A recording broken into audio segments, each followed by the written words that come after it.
नमस्कार, inside out के एक और एपिसोड के साथ हाजिर हूं मैं राज ठाकुर आपके साथ। इनसाइड आउट में आज बात होगी भारत और इसके पड़ोसी देशों की। एक बात है जो शायद आपने खूब सुनी होगी और वो ये कि दोस्त तो बदले जा सकते हैं लेकिन पड़ोसी कभी नहीं बदले जा सकते। इसीलिए अपने नेबर से मित्रता बेहद जरूरी है। लेकिन तब क्या हो जब पड़ोसी मुल्क पाकिस्तान और चीन जैसे हों। मुश्किल सवाल है, जवाब भी कुछ ज्यादा आसान नहीं। आज इनसाइड आउट में बात होगी भारत और भारत की नेबरिंग कंट्रीज की। भारत कितने देशों के साथ सीमा साझा करता है, किन पड़ोसी देशों के साथ भारत के कैसे संबंध है, समय के साथ इन संबंधों में कैसे बदलाव देखने को मिले, अगर युद्ध के हालात बने तो भारत के पड़ोसी मददगार क्या साबित होंगे, व्यापार के मामले में भारत किस पड़ोसी देश के साथ सबसे बेहतर संबंध रखता है, भारत कैसे नेबर फर्स्ट पॉलिसी के तहत अपने पड़ोसी देशों की मदद करता आया है। इन सभी जानकारियों के साथ साथ देंगे आपको तमाम पड़ोसी मुल्कों के साथ संबंधों का पूरा इनसाइड आउट। साल 2014, तारीख सितंबर 27, जगह न्यूयॉर्क, यूएन जनरल असेंबली। इसी दिन पहली बार नरेंद्र मोदी ने बतौर प्रधानमंत्री संयुक्त राष्ट्र महासभा में अपना भाषण दिया था, जिसमें उन्होंने कहा था, हमारा भविष्य हमारे पड़ोस से जुड़ा हुआ है। यही वजह है कि मेरी सरकार ने पहले ही दिन से पड़ोसी देशों से मित्रता और सहयोग बढ़ाने की प्राथमिकता दी है। भारत अपनी प्रगति के लिए एक शांतिपूर्ण और स्थिर अंतर्राष्ट्रीय वातावरण की अपेक्षा करता है। हमारा भविष्य हमारे पड़ोस से जुड़ा हुआ है। इसी कारण मेरी सरकार ने पहले ही दिन से पड़ोसी देशों से मित्रता और सहयोग बढ़ाने पर पूरी प्राथमिकता दी है और पाकिस्तान के प्रति भी मेरी यही नीति है। भारत पहले भी मित्रता में भरोसा करता था, आज भी करता है।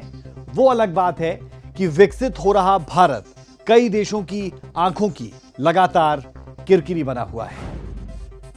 चाणक्य कहा था कि एक देश का पड़ोसियों में 1, 2, 3, 4, 5 पड़ोसियों हो सकता है ना, एटलीस्ट एक वो देश को नेचुरल एनिमी सोचेगा। भारत के मामला ऐसा है, भारत को 2 पड़ोसी है जो भारत को नेचुरल एनिमी सोचते हैं, पाकिस्तान और चाइना। भारत के कुल 9 पड़ोसी देश हैं, जिनमें से 7 देशों के साथ हम भूमि सीमा यानी कि लैंड बॉर्डर साझा करते हैं और 2 ऐसे देश हैं जिनके साथ हम समुद्री सीमा यानी कि सी बॉर्डर साझा करते हैं। जिन देशों के साथ भारत भूमि साझा करता है वो हैं अफगानिस्तान, पाकिस्तान, चीन, भूटान, नेपाल, म्यांमार और बांग्लादेश। श्रीलंका और मालदीव के साथ भारत समुद्री सीमा साझा करता है। दिशाओं के हिसाब से आपको समझाएं तो भारत के उत्तर पश्चिम में अफगानिस्तान और पाकिस्तान है, उत्तर में चीन, भूटान और नेपाल है, भारत के पूर्व में बांग्लादेश और म्यांमार देश है। बात समुद्री सीमा साझा करने की करें तो इन देशों में दक्षिण में श्रीलंका और मालदीव आते हैं। पड़ोसी देशों के साथ संबंधों की बात की जाए तो हर पड़ोसी देश के साथ हमारे संबंध कुछ अलग हैं, जो ऐतिहासिक भी हैं, सांस्कृतिक भी है और राजनीतिक कारणों से भी प्रभावित है। देखो, हमारे भारतवर्ष के चारों तरफ टोटल 9 नेबरिंग कंट्रीज हैं, जिनमें 7 नेबरिंग कंट्रीज का तो बॉर्डर लगता है हमारा, और 2 कंट्रीज ऐसी हैं जो हमारी सीमा है समुद्र की, उसके साथ भी है। एक श्रीलंका और मालदीव। इंडिया की शुरू से पॉलिसी रही है नेबरिंग फर्स्ट, यानी कि नेबर्स को सबसे पहले मदद करो, उनकी डेवलपमेंट में भाग लो, उनको सॉफ्ट लोन दो, जब उनके इकोनॉमिक क्राइसिस होते हैं उनको मदद करो। तो चलिए शुरुआत कर लेते हैं उन देशों से जो कभी भारत का ही हिस्सा हुआ करते थे। सबसे पहले बात पाकिस्तान की। हालांकि हमारे इस पड़ोसी की कोई खूबी हमें याद नहीं आती, इतना जरूर है कि भारत को घायल करने वालों में पाकिस्तान सबसे अव्वल रहा है। वो अलग बात है कि हमारा ये शैतान पड़ोसी कई बार मुंह की खा चुका है। 1947 में भारत से अलग हुआ यह देश धर्म के आधार पर बनाया गया था। विभाजन के समय से ही भारत और पाकिस्तान के बीच कश्मीर संघर्ष का मुद्दा रहा। आजादी के फौरन बाद पाकिस्तान ने कश्मीर पर हमला किया। तब तक कश्मीर का औपचारिक रूप से भारत में विलय नहीं हुआ था, लिहाजा पाकिस्तान ने कश्मीर के एक बड़े हिस्से को कब्जा लिया। सीजफायर होने तक भारतीय सेना पाकिस्तान को जितना दूर तक खदेड़ पाई, बस उतना ही हिस्सा भारत के पास रहा। बाकी का कश्मीर पाकिस्तान ने अधिकृत किया, जिसे पीओके कहा जाता है। यही पीओके भारत के लिए मुसीबत बना हुआ है। ऐसा नहीं है कि भारत ने पाकिस्तान से संबंध सुधारने की दिशा में कभी पहल ना की हो। भारत ने एक नहीं कई बार पाकिस्तान को मौका भी दिया, लेकिन एक दुश्मन की तरह पाकिस्तान ने हर बार भारत की पीठ पर छुरा घोंपने की कोशिश की है। क्या आप जानते हैं, पाकिस्तान की तमाम करतूतों के बावजूद साल 1996 में भारत ने पाकिस्तान को मोस्ट फेवर्ड नेशन का दर्जा दिया। हालांकि पाकिस्तान ने भारत को यह दर्जा कभी नहीं दिया। साल 2019 में पुलवामा हमले के बाद भारत ने पाकिस्तान का मोस्ट फेवर्ड नेशन का दर्जा रद्द कर दिया था। दरअसल विश्व व्यापार संगठन यानी कि वर्ल्ड ट्रेड ऑर्गेनाइजेशन के सभी 166 देश एक दूसरे को मोस्ट फेवर्ड नेशन का दर्जा देते आए हैं। मोस्ट फेवर्ड नेशन यानी किसी देश के वो पसंदीदा देश जिनके साथ वो व्यापार करना चाहते हैं। देश अपने पसंदीदा देशों को यह दर्जा दे सकते हैं, लेकिन मोस्ट फेवर्ड नेशन का दर्जा किसी भी समय रद्द भी किया जा सकता है। WTO के आर्टिकल 21B के तहत आमतौर पर MFN दर्जा तब रद्द कर सकता है जब कोई देश दूसरे देश की सुरक्षा के लिए खतरा बन जाता है। पाकिस्तान के साथ संबंध सुधरे रहें, इसके लिए भारत ने पाकिस्तान के साथ कई समझौते भी किए, लेकिन पाकिस्तान समझौते की भाषा कभी समझ ही नहीं पाया। आप जो जब तक आप पड़ोस में अगर आपकी शांति नहीं है तो दिक्कत अधिक है। अगर दूर देशों में या कोई मान लीजिए यूरोप में किसी देश में किसी और जगह से आपके संबंध हैं, उसमें उस तरह का प्रभाव नहीं पड़ता। यहाँ पर सीधा प्रभाव पड़ता है। पाकिस्तान के साथ ये जो मुद्दा है, गाए बगाए 4 साल में 3 साल में कुछ ना कुछ एक बड़ा हादसा हो जाता है। अगर आप देखें पुलवामा हुआ, उससे पहले उरी हुआ, अब ये हो गया पहलगाम वाला, तो उससे एक पूरा जैसे कहते हैं ना किए किराए पे पानी फिर जाना, तो वो जब तक इन चीज़ों पे हम काबू नहीं करते। और चलिए बात करेंगे बांग्लादेश की। बांग्लादेश वो देश जो विभाजन में पाकिस्तान के हिस्से में गया, लेकिन पाकिस्तान के अत्याचार से त्रस्त होकर 1971 में भारत की मदद से नया देश बनकर उभरा। हालांकि बांग्लादेश की हालत इन दिनों कुछ ठीक नहीं। अस्थिर राजनीतिक हालात और आजादी के बाद से लगातार होते रहे सैन्य तख्तापलट देश की कमजोरी का एक बड़ा कारण बने हैं। शेख हसीना के कार्यकाल में भारत और बांग्लादेश के संबंध काफी मजबूत हुए। भारत ने बांग्लादेश की कई मायनों में मदद भी की, लेकिन हसीना की सत्ता के पतन के बाद भारत और बांग्लादेश के रिश्ते तनावपूर्ण हो गए। हालांकि इस बार के बजट में बांग्लादेश को मिलने वाली सहायता राशि को जस की तस रखा गया है। वित्त वर्ष 2024-2025 में बांग्लादेश को दी जाने वाली संशोधित बजट राशि 120 करोड़ रुपए थी। वित्त वर्ष 2025-26 में भी यह राशि 120 करोड़ रुपए ही है। 2023-24 में दोनों देशों के बीच कुल द्विपक्षीय व्यापार 14.01 बिलियन अमेरिकी डॉलर रहा। भारत और बांग्लादेश नियमित रूप से संयुक्त सैन्य अभ्यास भी करते हैं, जैसे कि अभ्यास संप्रीति जो थल सेना का अभ्यास है, अभ्यास बोंगो सागर जो कि दोनों देशों की नौसेनाएं करती है। भारत ने बांग्लादेश में कई अहम योजनाएं शुरू करने में योगदान दिया है। बांग्लादेश की सीमा से घुसपैठ भारत के लिए बड़ी चुनौती बनता जा रहा है। बांग्लादेश के रास्ते रोहिंग्या मुसलमानों की अवैध एंट्री भारत की सुरक्षा के लिए एक बड़ा खतरा बनती जा रही है। इतना ही नहीं, बांग्लादेश में बढ़ रहा कट्टरवाद भी भारत के साथ उसके संबंधों पर असर डाल रहा है। बांग्लादेश ऐसा है कि आपको मालूम 1971 में हमने पाकिस्तान से लड़ के और इसको आज़ाद करवाया था। और लेकिन क्या बताऊँ, मैं अभी नाम नहीं लेना चाहता, ये कुछ ऐसे कौम है वो अनग्रेटफुल है। बांग्लादेश से हमारे रिलेशंस अच्छे थे जब शेख हसीना उधर था, लेकिन अगस्त में उनको वो इधर इंडिया आया और असाइलम लिया है।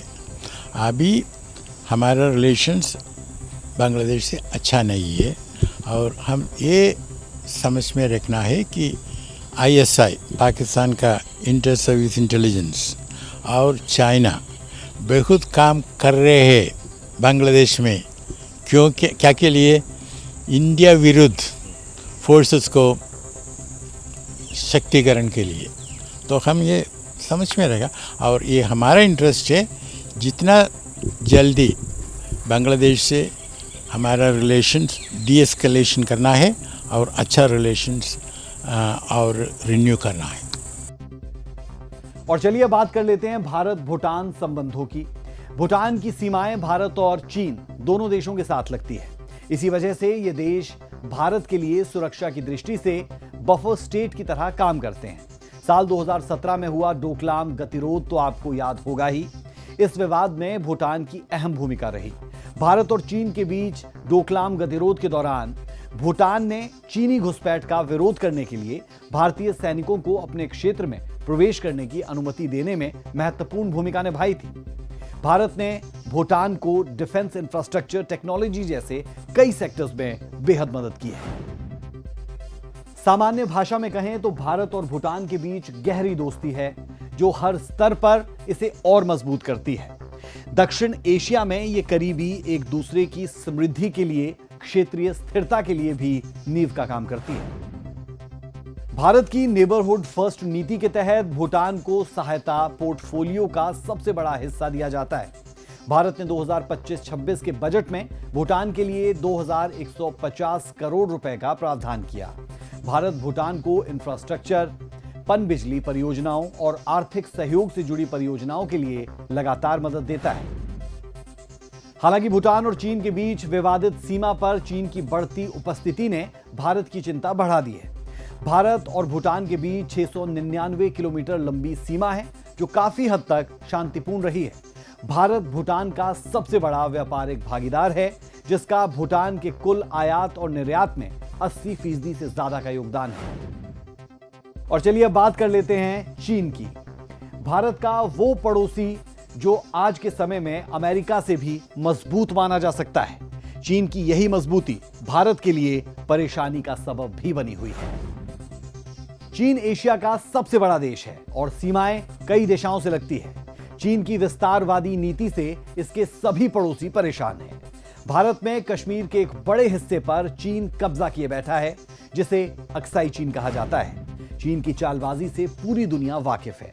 भारत मैकमोहन रेखा को चीन के साथ आधिकारिक सीमा के रूप में मानता है, लेकिन चीन इस रेखा को स्वीकार नहीं करता। 1962 की जंग इसी हिस्से को लेकर हुई थी। चाइना एक बहुत बड़ा इकोनॉमिक पावर है। मैं तो ये बोलूँगा कि अब अमेरिका से कम नहीं है। उसने अमेरिका को भी नीचा दिखा दिया। चाइना का हमारा बॉर्डर है। एक्चुअली एक McMahon during britisher McMahon line draw की थी ब्रिटिशर्स ने चाइना और इंडिया का बॉर्डर बनाने के लिए, लेकिन इससे पहले कि वो रेटिफाई करते चाइना तो अंग्रेज चले गए, तो वो अभी तक भी वैसे की वैसी है।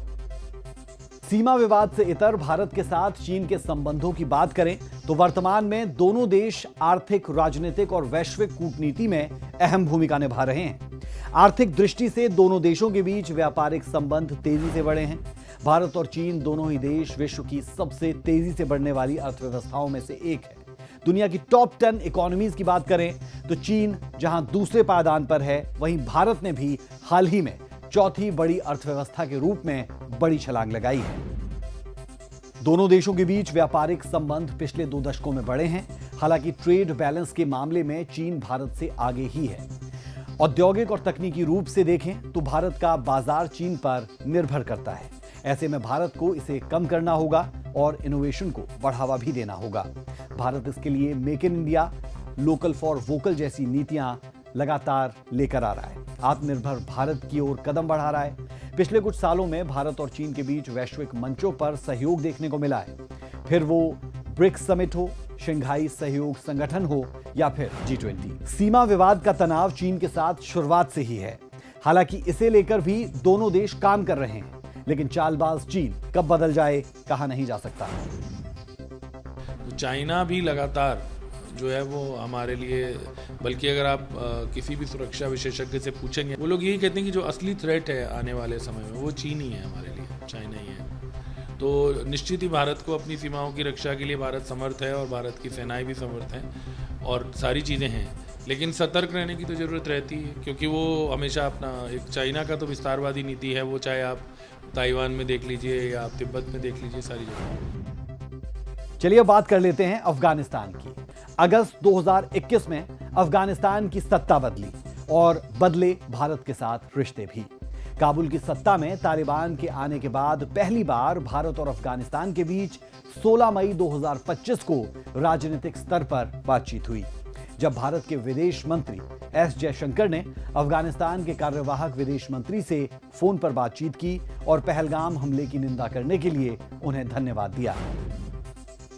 अफगानिस्तान भारत के उत्तर पश्चिम में स्थित है। भारत और अफगानिस्तान के बीच की सीमा को डूरन रेखा के नाम से जाना जाता है। भारत के लद्दाख की सीमा अफगानिस्तान के साथ लगती है। भारत के साथ इस सीमा की लंबाई महज 106 किलोमीटर है। अफगानिस्तान प्राचीन काल में अखंड भारत का ही हिस्सा माना जाता था। इस देश के साथ भारत के रिश्ते कभी अच्छे तो कभी तनावपूर्ण रहे।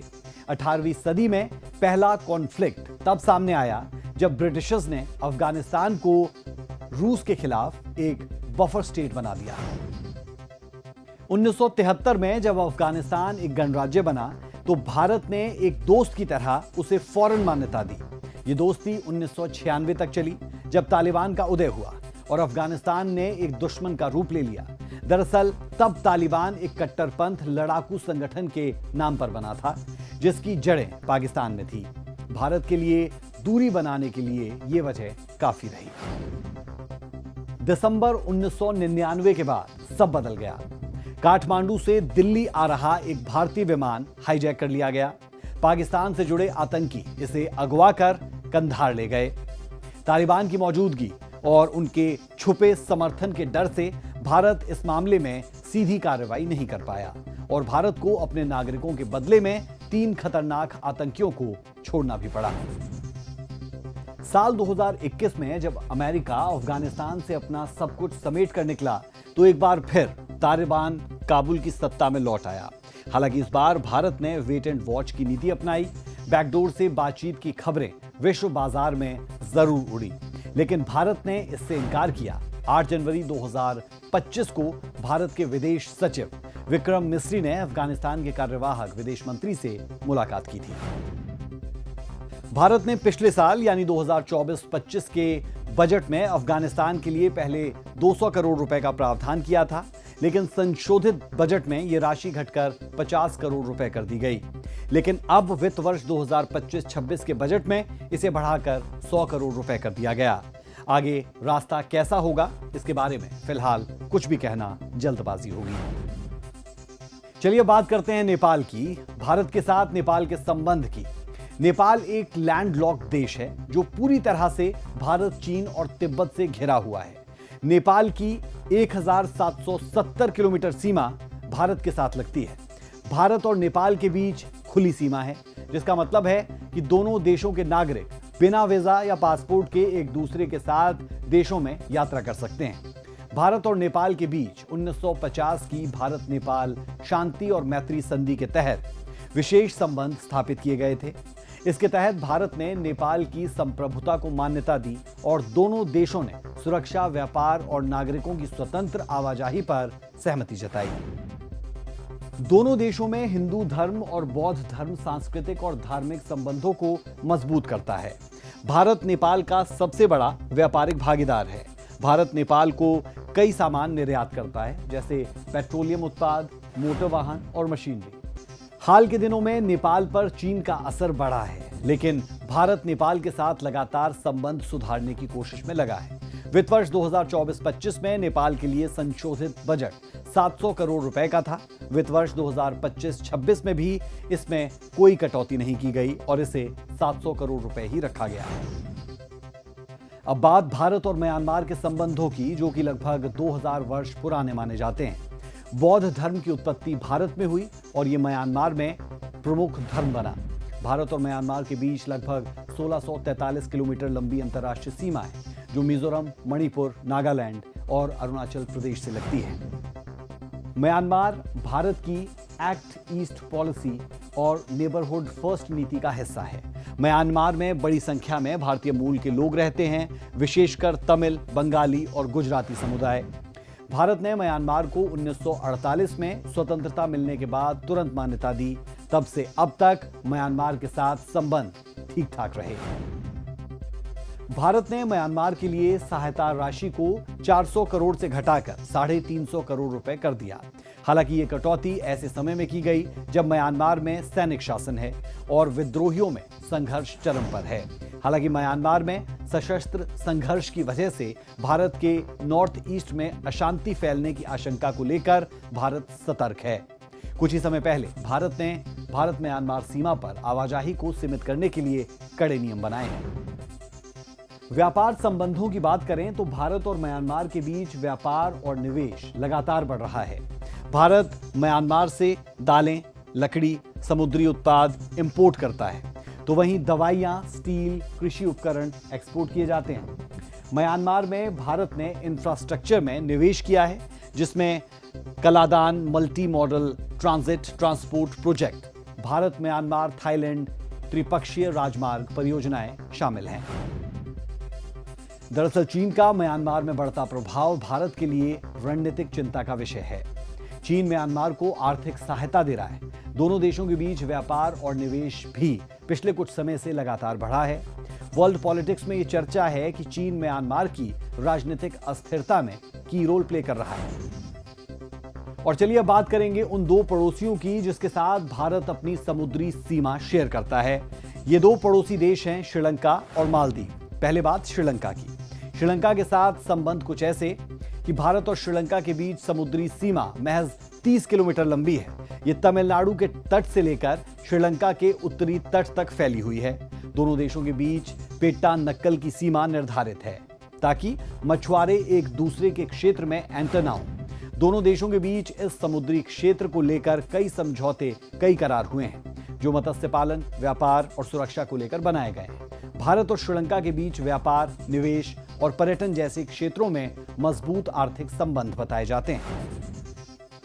अमेरिका और ब्रिटेन के बाद भारत श्रीलंका का सबसे बड़ा ट्रेड पार्टनर है और मुक्त व्यापार समझौते की वजह से दोनों देशों के व्यापार में 4 गुना वृद्धि हुई है। 2023-24 के आंकड़े बताते हैं कि भारत और श्रीलंका के बीच द्विपक्षीय व्यापार 5.5 बिलियन अमेरिकी डॉलर का रहा, जिसमें भारत का निर्यात 4.1 बिलियन अमेरिकी डॉलर और श्रीलंका का निर्यात 1.4 बिलियन अमेरिकी डॉलर रहा।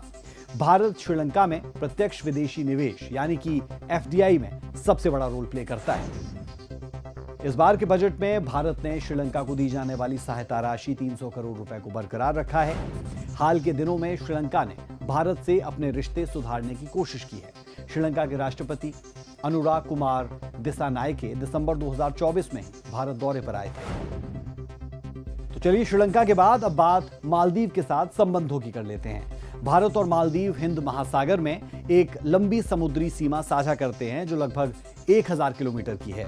ये भारत के दक्षिणी सिरे कन्याकुमारी के आसपास से शुरू होकर मालदीव के द्वीप समूह तक फैली हुई है। 2024 में भारत और मालदीव के रिश्तों में तब तनातनी आई जब प्रधानमंत्री नरेंद्र मोदी ने लक्षद्वीप को प्रमोट किया।